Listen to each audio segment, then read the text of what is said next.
What's up, guys? Gingerairsoftreports here. And yes, I know, I still don't have a camera. I'm still using my iPod. I'll see if I can use my brother's camera, but I'm not sure how that's going to work out. Something that my cousin and fellow YouTube person is... Okay, I gotta stop walking around. Eminem and Airsoft. I'll have a link in the description. Got ya. I got your shout out. You'll know what I'm talking about. His channel is actually a gaming channel, but he loves Airsoft. But he was telling me, and Aqua something, I can't even remember his username. It's some crazy long username, and they both have M4s. They both have the G&G M4, the combat machine. Now, what we couldn't figure out is how to actually get the stock off. The LED stock.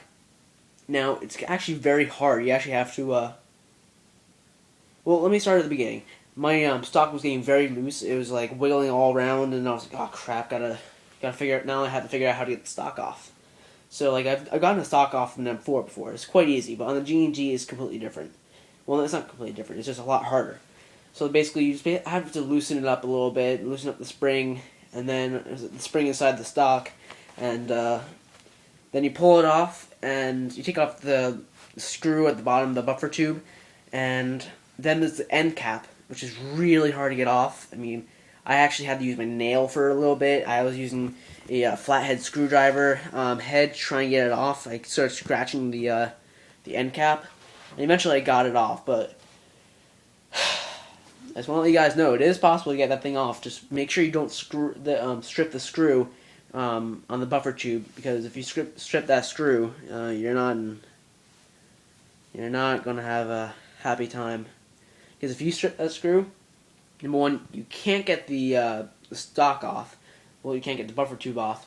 Number two, you can't rewire to the back. Number three, most importantly, you can't upgrade on your gearbox, because if you can't get that screw out and you can't remove that stock, you can't get your gearbox. So,